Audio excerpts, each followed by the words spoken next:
যে আপনারা আল্লামা সাঈদী রহমতুল্লাহ আলাইহির আত্মার মাগফিরাত কামনায় মাহফিল করতেছেন, চিনেন ওনাকে?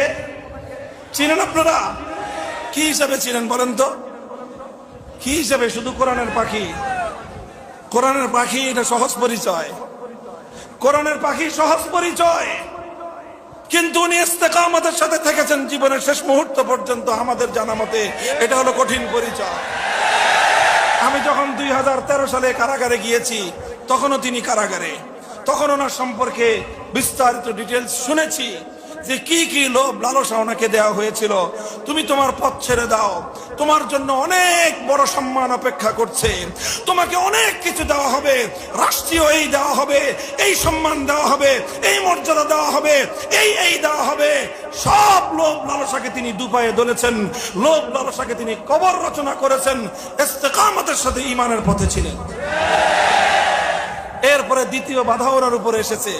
যখন দেখেছে সোজা আঙ্গুলে ঘি ওঠে নাই, তখন তার আঙ্গুল বাঁকা করেছে। কতটুকু বাঁকা করেছে?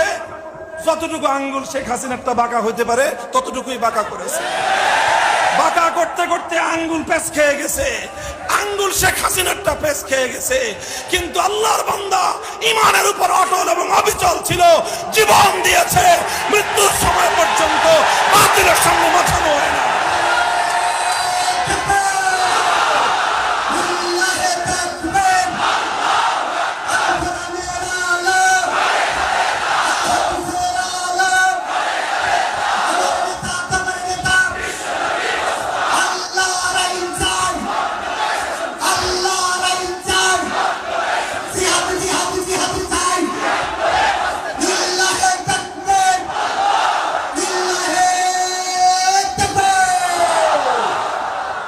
একটা নমরুদ, একটা ফেরাউন, একটা কারুন, আর একটা আব্দুল্লাহ ইবনে উবাই, রাইসুল মুনাফিকিন, চারটাকে একটা গ্লাসের মধ্যে গোলাইলে একজন শেখ হাসিনা জন্ম নেয়। যদি ব্যাখ্যা জানতে চান, আমার কাছে তার স্পষ্ট ব্যাখ্যা আছে। ব্যাখ্যা ছাড়া কথা বলি না, যুক্তি দিয়ে প্রমাণ দিয়ে আমি দেখায় দিব।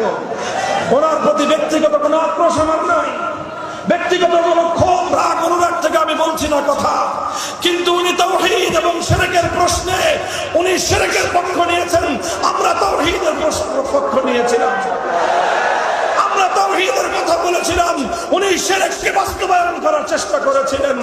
তাওহীদ এবং শিরকের লড়াইয়ে আমরা কারারুদ্ধ হয়েছি, আমরা মাজলুম হয়েছি, তিনি আমাদের উপর জুলুম করেছেন। আর জালেম আর মাজলুমের লড়াইয়ে প্রথমে ওনাকে বিজয়ী দেখা গিয়েছে, চূড়ান্ত বিজয় ওয়াল আখিরাতুল মুত্তাকিন আল্লাহ আমাদেরকেই দিয়েছেন। যারা তাওহীদ এবং একত্ববাদের কথা বলতো, তাদের সকলকে সে অসম্মান করার চেষ্টা করেছে, অপমান করার চেষ্টা করেছে, প্রত্যেকের নামে মানহানিকর মামলা দিয়েছে।